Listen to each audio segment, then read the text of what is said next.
Hello et bienvenue dans ce nouvel épisode de podcast de La vie a un plan pour toi. Aujourd'hui, on va parler célibat et on va notamment parler du sentiment d'injustice quand on est célibataire. On va parler de toutes les émotions qu'il y a autour de ça aussi. Mais un petit rappel avant de démarrer vraiment dans le vif du sujet, le célibat peut évidemment être un choix et vous pouvez être extrêmement heureux et heureuse dans votre célibat. Donc évidemment, cet épisode de podcast ne vous concernerait pas, même si vous avez le droit de l'écouter, mais je tiens à le rappeler parce que quand on est notamment dans des schémas de dépendance affective, et aussi parce qu'on est conditionné par cette société qui valorise énormément le fait d'être en couple et vient pointer du doigt, notamment les femmes, bien sûr, qui sont célibataires. Je tiens à le redire, le célibat peut être un choix, et surtout on peut être bien dans son célibat. Donc ça, c'est totalement ok. Cet épisode de podcast, il est surtout à destination des personnes qui ne vivraient pas bien ces périodes de célibat. Voilà. Dans cet épisode, on va parler de mon histoire avec le célibat parce que ne l'oublions pas, j'ai tendance à vous parler notamment des 2 dernières relations de ma vie. Mais j'ai passé quand même 7 années de célibat. C'est-à-dire que oui, je faisais des rencontres, oui, j'ai fréquenté des personnes sur plusieurs mois, mais non, je n'ai pas été en couple sur ces longues années, en tout cas qui m'ont paru être une éternité. Mais aujourd'hui, je suis très reconnaissante d'avoir vécu tout ça parce que ça m'a permis d'apprendre à me connaître et à savoir ce que je voulais et aussi à guérir de cette dépendance affective. On va parler de ma part de responsabilité et de la part de responsabilité qu'on peut avoir dans la manière de vivre le célibat. Toujours avec beaucoup de bienveillance, bien sûr. Et aussi, je vais vous parler de ce que j'ai fait pour apaiser tout ça dans des périodes où le célibat était vraiment un non-choix pour moi et que je l'ai très, très, très mal vécu. Donc, à savoir, comme je vous le disais, j'ai passé 7 ans de célibat avec énormément de frustration, de sentiment de solitude. Je pense que ça a été extrêmement fort pour moi. Et du coup, ce sentiment d'injustice. Pourquoi je vous parle d'injustice ? Parce que c'est quelque chose qui ressort énormément quand je pense, moi, à ma situation passée et aussi avec les personnes que j'accompagne en coaching. C'est vraiment le pourquoi ça m'arrive à moi, pourquoi c'est aussi facile pour les autres de rencontrer quelqu'un et de rencontrer quelqu'un de bien en plus. Mais aussi, voilà, pourquoi moi j'ai pas cette chance-là, pourquoi moi je peux pas partager ma vie avec quelqu'un. Bref, tous ces pourquoi, tous ces questionnements qui viennent alimenter, nourrir ce sentiment d'injustice-là que j'ai énormément vécu. Pendant ces années de célibat, j'avais l'impression que les mêmes histoires se répétaient, que je rencontrais le même type de personnes qui flirtouillaient un peu avec moi, mais qui n'avaient jamais envie de s'engager. Donc ma croyance que personne ne m'aimerait jamais, autant vous dire qu'elle était là, et je pense que vous l'aurez entendu dans certains de mes podcasts. C'était vraiment très fort. Enfin, vraiment, je le vivais mal. Mais je sais aussi que j'avais donc ma part de responsabilité là-dedans, on le verra plus tard. Ce que je ressentais, c'était surtout que les personnes que je fréquentais, et ça c'est une réalité, mais je pense que sur le moment, j'avais pas spécialement conscience de ça, et donc du coup, j'espère qu'en vous racontant cette part de mon histoire, vous allez peut-être vous en rendre compte, c'est que du coup, je me sentais très seule, notamment dans les moments, je pense souvent au week-end et les dimanches, vous savez, les dimanches, c'est les moments où on a envie d'être posé chez soi, alors parfois seul, encore une fois, mais moi, j'avais vraiment cette envie de partager ces moments avec la personne que j'aime. Et faut pas l'oublier, hein, j'étais une grande dépendante affective à ce moment-là, donc le fait d'être seule, j'avais besoin de nourrir mon besoin d'être aimée, donc c'était complètement décuplé. Et en fait, quand je me rendais compte que toutes mes amies étaient, elles, avec leur mec, du coup, ça me renvoyait à ce sentiment de solitude. C'était un cercle absolument infernal. Mais surtout, ce que je voulais vous dire, c'est que même dans des moments où j'ai fréquenté des hommes, moi, en plus, j'étais fidèle déjà... alors que je n'étais pas en couple, c'est-à-dire que quand je fréquentais quelqu'un, il n'y avait plus que lui qui comptait. Dépendance affective, plus.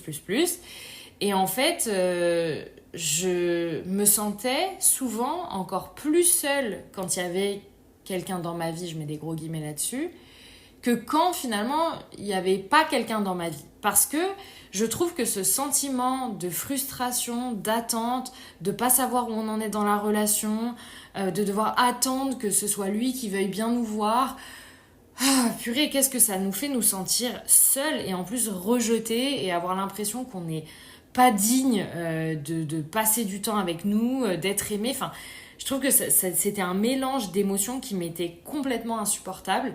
Et je vous dis quelque chose d'important, si vous vous sentez déjà seul alors que vous fréquentez quelqu'un, ce n'est pas normal. Ce n'est pas normal d'être autant dans l'attente. La réalité, c'est que les hommes, les femmes qui nous font ressentir ça auront toujours des bonnes excuses. Et je suis pas là pour les blâmer, parce que peut-être qu'à leur sens et à leur échelle, ce sont des bonnes excuses, mais ce qui m'intéresse, c'est vous. Mais en fait, si une personne a envie de vous voir, et ça je le comprends après des années, elle fera tout pour vous voir. Une personne qui a envie de passer du temps avec vous, elle fera des pieds et des mains pour le faire. Une personne qui a envie de vous montrer qu'elle vous porte de l'intérêt, elle saura le faire. Donc arrêtons de trouver des excuses aux personnes qui nous donnent des excuses. Parce qu'à partir du moment où on se sent seul, où on se sent rejeté, c'est qu'il y a quelque chose qui n'est pas OK dans la relation. Parfois, évidemment, c'est lié à nos propres blessures, mais parfois, c'est juste qu'on est en insécurité dans la relation. C'est qu'il y a quelque chose qui n'est pas clair. Et j'entends souvent des « oui, mais il veut prendre son temps, alors moi je respecte ». Mais toi, tu veux quoi en fait ? Qu'est-ce qui est important pour toi ? Comment toi, tu te sens dans cette relation ? Parce que c'est bien que la personne ait envie de prendre du temps, mais on ira toujours au rythme de la personne qui veut prendre le plus de temps. Donc, ces émotions-là, elles m'étaient insupportables. Vraiment, c'était l'enfer de me réveiller en pleine nuit, de voir si la personne avait répondu, le matin, de voir si c'était ma première notification ou pas, s'il n'y avait pas, de ne pas comprendre, de me poser 1 milliard de questions, d'essayer de me faire des scénarios, d'imaginer. Alors ça c'était ma spécialité. J'étais tellement... J'essayais tellement de trouver des excuses aux personnes que je fréquentais que parfois je me dis non mais si là il n'a pas lu mon message pendant 2 jours, il a dû lui arriver un truc, il doit être en garde à vue, J'imaginais des trucs de fou. Mais non en fait, c'est juste qu'il me calculait pas, hein. Il y avait rien de ouf, c'est juste qu'on ne me calculait pas.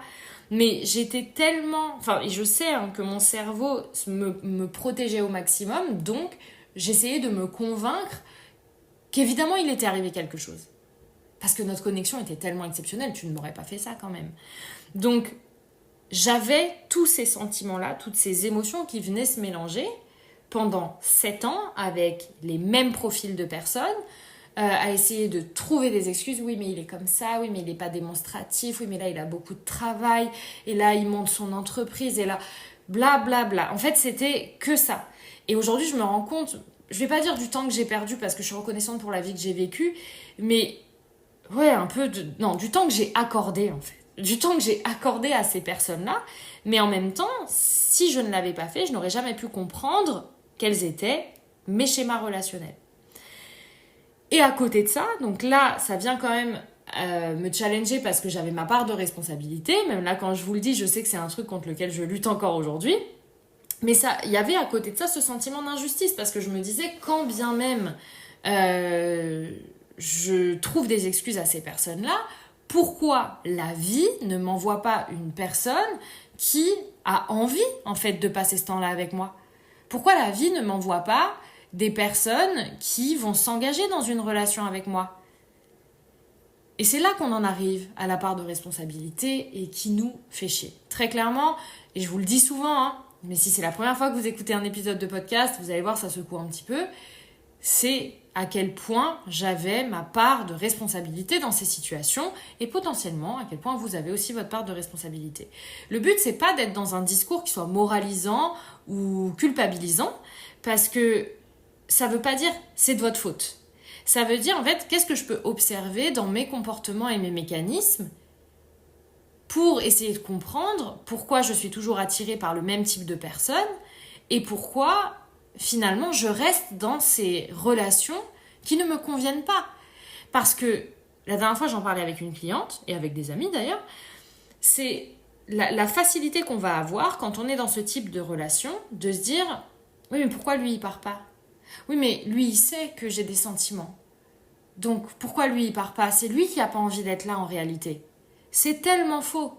C'est nous qui n'avons pas envie d'être là, parce que c'est nous qui n'avons pas envie de vivre ce type de relation. C'est nous qui sommes en train de vivre une relation dans laquelle on n'est pas d'accord d'être. Puisque de base, je suis dans cette relation. Si j'ai dit à l'autre, je veux être dans une relation de couple, ou je veux qu'on soit exclusif, ou je veux qu'on soit engagé dans cette relation, et que la personne me dit non, ou me dit, moi je suis pas prête, etc., c'est de ma responsabilité de partir. C'est pas la sienne. Lui, je dis lui, ça peut être elle évidemment, il y trouve son compte. Il est là, il a quelqu'un qui prend soin de lui, qui lui accorde du temps, de l'attention et qui est over disponible tout le temps. Donc évidemment que c'est pas cette personne qui va partir. Donc c'est là que c'était de notre responsabilité de pouvoir le faire. Mais bien sûr que c'était pas aussi facile que ça, parce que finalement, je repense à une situation avec une personne en particulier. Je me souviens même de la scène où je dis voilà, on en est où, qu'est-ce qu'on fait, ça fait 3-4 mois qu'on se fréquente, moi j'ai envie de plus. Pourquoi je disais ça ? Parce que j'avais besoin de me sentir en sécurité, j'avais besoin qu'on me rattrape, j'avais besoin qu'on m'aime, j'avais besoin qu'on me dise oui, ok Auria, c'est bon, on y va. Et que la personne m'a dit bah non, moi j'en suis pas là. Bah qu'est-ce que j'ai fait, vous croyez ? Bah je suis restée. Mais pourquoi ? Parce qu'il y avait la dépendance affective. Donc c'est pour ça que je blâme personne, ni vous, ni les personnes qu'il y a autour de vous, parce qu'en fait, on est rattrapé par nos blessures. On est rattrapé par cette dépendance-là. C'est-à-dire que c'est plus fort que d'être en train de souffrir dans cette relation. Donc on va rester. Et c'est là en fait aussi qu'il y a encore plus votre part de responsabilité. C'est qu'est-ce que vous allez mettre en place pour sortir de ces schémas-là. Et c'est pour ça que je dis c'est pas moralisateur. C'est en fait mon rôle, c'est aussi de vous dire vous avez le pouvoir dans votre vie, vous avez encore la possibilité de faire changer les choses. Mais qu'est-ce que vous faites pour sortir de cette dépendance affective ? Qu'est-ce que vous faites pour essayer de faire changer les choses ? Parce que moi aussi, j'ai été dans ce schéma-là où je me disais, c'est l'histoire de ma vie. En fait, rencontrer des tocards, c'est l'histoire de ma vie. Et le pire, c'est que j'insultais ces gens, alors que dans le lot, comme je le dis souvent, il y en avait, mais il y a aussi des personnes qui juste n'étaient pas prêtes à être dans une relation, ont trouvé une personne qui venait aussi apaiser et panser leurs blessures. C'était moi, j'étais là avec mon syndrome du sauveur, je venais nourrir sûrement une blessure d'abandon aussi chez eux, mais en réalité, ils étaient aussi là parce qu'ils y trouvaient leur compte. Comme moi en fait, je venais nourrir ma blessure. J'avais besoin de nourrir ma jauge d'amour. En tout cas, ce que je pensais être l'amour à ce moment-là. Et qu'est-ce que j'ai fait aussi ? Pourquoi j'avais ma part de responsabilité ? C'est que j'allais sur les applications de rencontres. Ceci n'est pas un problème.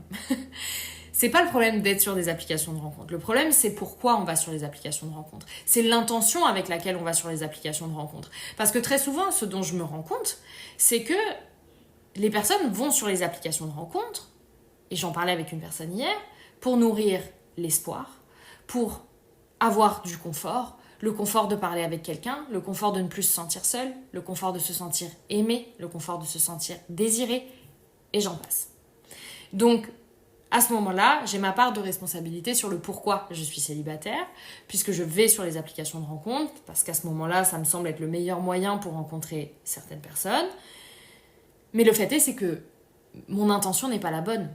Je vais pas sur les applications de rencontres pour rencontrer des personnes, apprendre à les connaître, faire des dates, voir si une personne me correspond. En fait, j'ai même pas le temps pour ça. La réalité, c'est pourquoi j'allais sur des applications de rencontres, pour combler le temps. J'allais sur les applications de rencontres pour pour combler ma solitude en fait. Ou alors, j'allais sur les applications de rencontres, en tout cas ça c'est ce que je croyais, pour être en couple. Et déjà ça c'est pas ok. Parce qu'en fait, à la base, on décide pas je veux être en couple. Ça c'est une chose dont on a envie. Mais la réalité c'est que on décide d'être en couple avec une personne. Et là ce qui se passait c'est que j'attendais qu'une personne me choisisse pour être en couple. Et c'était là toute la différence. Donc j'avais ma part de responsabilité dans l'intention avec laquelle j'allais sur les applications de rencontres et la manière dont j'allais communiquer. Parce qu'en fait, si votre intention n'est pas la bonne, vous allez communiquer avec cette intention-là. C'est-à-dire que si je te veux dans ma vie pour être en couple et être engagée parce que j'ai besoin que tu m'aimes, j'ai parlé très vite là, je vais communiquer de cette manière-là. Donc ce qui va se passer, il va se passer deux choses. Je vais faire fuir les personnes qui vont pas du tout être dans cette optique, ce qui peut être ok, mais je vais aussi attirer des personnes qui ont compris que je venais pour remplir ma jauge d'amour. Et qu'est-ce qui se passe? C'est qu'on va être attiré par des personnes qui ont un attachement évitant, puisque c'est un peu le propre des personnes qui sont dépendantes affectives et donc qui ont un attachement anxieux. On va mutuellement s'attirer, puisqu'on va venir nourrir les peurs l'un de l'autre, ce qui est assez paradoxal, mais c'est une réalité. Donc il y a toutes ces émotions, toutes ces blessures, les mauvaises intentions, tous ces comportements qui, je pense, ont contribué à mes 7 années de célibat. Je vous rappelle que c'est mon histoire avec ma vérité, c'est ce que j'ai compris et appris de ces 7 années de célibat. On peut dire que la seule fois où j'ai choisi mon célibat, c'est l'année dernière, après ma séparation, que je n'ai pas choisie. Donc à ce moment-là, je ne choisis pas mon célibat. Mais les mois qui ont suivi, je ne voulais pas être dans une relation. Vraiment, je ne voulais plus être dans une relation. La vie en a décidé autrement à un moment, mais du coup, quand j'ai rencontré mon copain actuel, j'ai choisi d'être dans cette relation. J'ai dû choisir, j'ai dû me dire, ok, est-ce que tu as envie ou pas d'être en couple avec cette personne? Est-ce que tu es prête à t'engager dans cette relation, dans ces conditions-là? Et là, c'était de ma responsabilité. Mais avant ça, je ne savais pas ce que c'était que de ne pas vouloir être en couple, puisque j'ai que le mot en anglais, mais j'ai toujours vraiment tellement voulu dans mes tripes être en couple que c'était obsessionnel. Donc il y avait ce sentiment d'injustice-là. Je tombe sur les mauvaises personnes. Moi, je suis dépendante affective. C'est l'histoire de ma vie. Les personnes ne veulent pas s'engager avec moi. Personne ne tombe amoureux de moi. Toutes ces croyances qui se sont cristallisées pendant ces 7 années et même qui ont suivi un petit peu après, même quand j'étais en couple à nouveau. Parce que c'était long et le pire, c'est que j'allais finir par croire en ces croyances-là. Donc il a fallu que je prenne des décisions. Et comme je vous le dis souvent, la guérison, ça part aussi d'une décision. Parce que c'est pas du jour au lendemain que vous allez vous réveiller et « Oh, bah tiens, j'ai guéri un peu ». Non, il va falloir mettre en place des actions. Et pour ça, moi, il m'a fallu du temps, parce que ça voulait dire que j'avais ma part de responsabilité et c'était très difficile pour moi. Mais ça m'a permis de me dire « Ok, bah à partir de maintenant, je vais essayer de faire les choses en fonction ». Je connaissais pas la dépendance affective au moment où j'ai pris la décision de faire une thérapie. J'ai compris ensuite que j'étais dépendante affective. Mais le fait est que j'avais pas besoin de savoir que j'étais dépendante affective pour aller faire une thérapie. Le fait de ne pas aller bien, de ne plus être en phase avec la manière dont ça se passait pour moi, le fait que je sentais cette solitude constante et ce sentiment d'injustice constant, c'était suffisant pour que je me fasse accompagner parce que j'étais en train de péter les plombs, littéralement. Donc, qu'est-ce que j'ai fait pour apaiser tout ce sentiment d'injustice-là? J'ai été faire une thérapie. Ça, c'était ma première porte de sortie parce que je me suis dit, en fait, je ne sais pas, enfin, c'est comme les personnes qui viennent me voir, qui n'ont jamais vu de spécialistes, etc., qui se sont jamais fait accompagner. Il y a un peu un côté, je sais pas, en fait, j'essaye la seule ressource que j'ai sous la main. Et pour moi, c'était la thérapie. J'avais déjà vu des psychologues avant, des thérapeutes avant. Donc là, je me dis, ok, je vais y aller. Et cette fois, par contre, on va faire une vraie thérapie. On va pas s'arrêter à quelques séances. On va se lancer dans le truc. Ça, c'était la première chose. La deuxième chose, c'est qu'il a fallu que je me confronte à ma solitude. Et plus que je la subisse. Parce qu'en fait, c'est ça qui s'est passé pendant des années, c'est que je subissais ma solitude. C'est vraiment, je me revois le dimanche. Mais je vous dis, c'est vraiment un sentiment très fort. Et je me souviens que c'était les dimanches dans mon appartement où je me sentais seule, où je me disais, au pire, moi, je vais me balader seule, mais je ne supportais pas la solitude, donc je préférais rester chez moi, et je me sentais profondément seule et profondément triste. Donc, il a fallu plus que je subisse, mais que je me dise, en fait, à partir de maintenant, ça va être important que dans les moments de solitude, tu t'observes, tu regardes ce qui se passe, comment tu le vis, pourquoi c'est si difficile pour toi d'être seule, en fait, ça suffit, quoi. Ça suffit. J'étais rarement seule. Hein. Quand je vivais à Paris, j'étais quand même extrêmement sollicitée, sauf justement certains moments du week-end qui étaient durs. Mais du coup, là, je décidais de créer des moments où j'étais seule. D'apprendre à dire non aux sollicitations et aux invitations et d'apprendre à vivre ma solitude. Et qu'est-ce que j'ai fait aussi? C'est que j'ai continué à être sur les applications de rencontres. Mais plus du tout de la même manière. C'est-à-dire que Alors, on va dire que ça s'est fait au moment de mon déménagement où je me suis dit, en fait, à partir de maintenant, je venais de vivre une histoire juste avant qui m'avait beaucoup bouleversée, qui était pourtant une relation qui était très sincère, mais qui ne pouvait pas aboutir. Je déménage à 600 km et là, je me dis, ok, les applications de rencontres, mais plus avec la même intention. C'est ce dont je vous parlais tout à l'heure.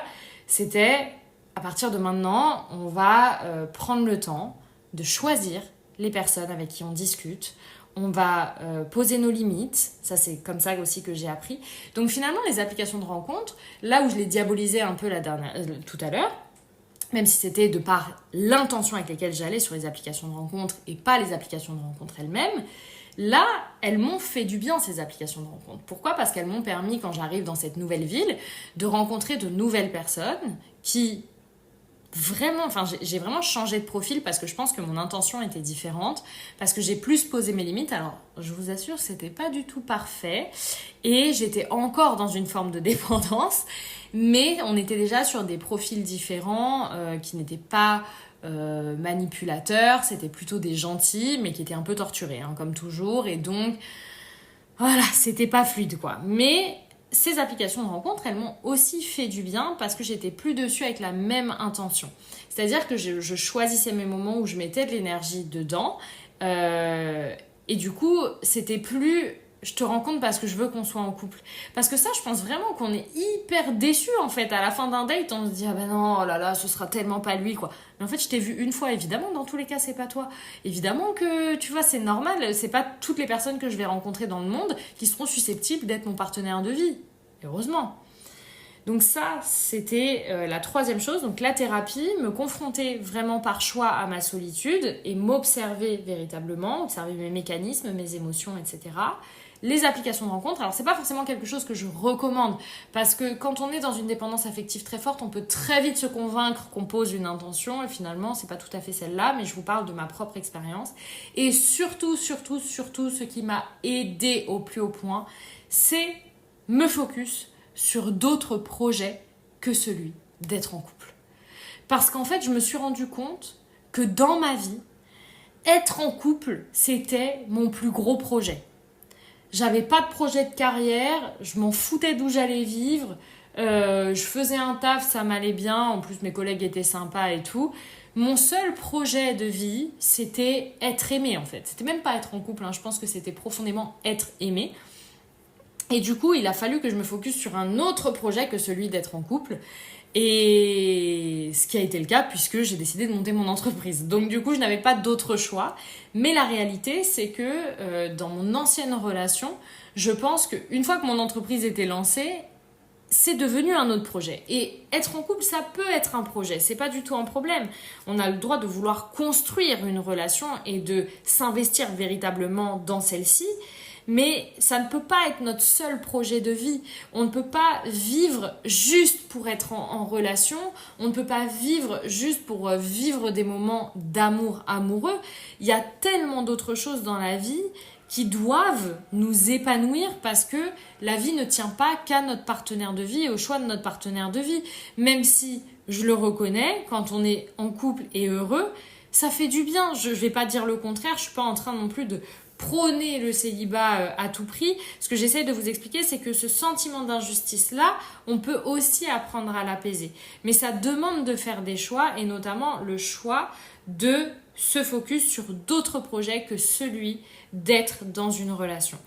C'est une fois aussi qu'on a mis l'énergie nécessaire dans d'autres projets qu'on se rend compte que finalement, être en couple, quand on est épanoui ailleurs, c'est plus seulement c'est plus aussi obsessionnel.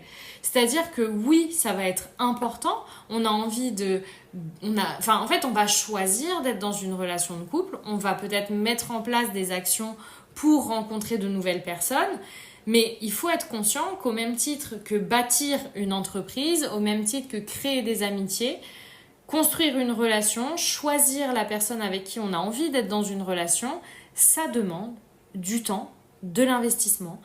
Enfin, si je fais le parallèle, alors j'avais pas du tout prévu de faire ce parallèle-là, mais mon entreprise, ça a été aussi en dents de scie, ça a été des apprentissages parce qu'il y a eu des échecs, parce que toutes les prestations que j'ai lancées n'ont pas fonctionné ces 4 dernières années, parce que parfois j'ai tenté des trucs et finalement ça n'a pas super bien fonctionné, parfois oui, mais en fait...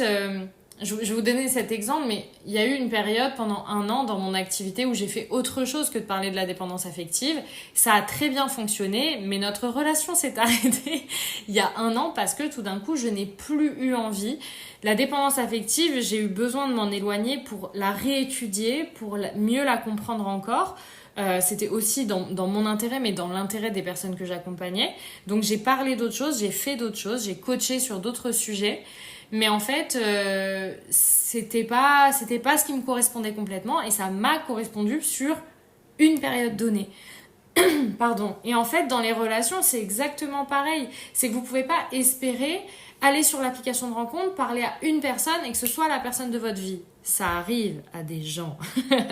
Mais c'est pas le cas de tout le monde et on a tous notre chemin à faire.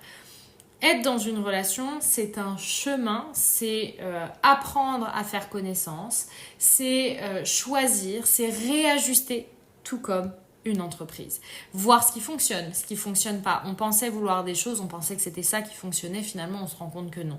Donc oui, être en couple et avoir envie d'être dans une relation peut être un projet à part entière, mais ne doit pas être le seul et unique projet de votre vie, parce que vous vous rendrez très vite compte que si c'est la seule chose qui vous épanouit, malheureusement, ça va aussi s'estomper à un moment, sauf si vous êtes dans une grande dépendance affective, mais il y a un moment où vous serez peut-être déçu et triste parce que la relation, ça ne peut pas être uniquement de la fusion. Dans la vie, il y a plein de domaines dans lesquels on se doit d'être épanoui. C'est une réalité pour trouver votre parfait équilibre. J'espère que cet épisode de podcast vous aura peut-être pas fait du bien, je sais pas si si je peux dire ça, mais vous aura aidé aussi à donner une autre perspective à ce sentiment d'injustice dans le célibat, à cette envie à tout prix d'être en couple et à vous donner en fait un plus grand angle et plus de clarté sur tout ce qui peut vous épanouir à l'échelle d'une vie et surtout les intentions les intentions que vous mettez dans l'envie d'être en couple et surtout observez-vous, observez vos mécanismes. Regardez où vous en êtes et n'hésitez pas à vous faire accompagner et à prendre des décisions pour vous sentir mieux parce que le mal-être et la lutte dans les schémas relationnels, je le répète, n'est pas une lutte permanente. Je vous retrouve la semaine prochaine. Prenez soin de vous avec tout mon amour, comme toujours.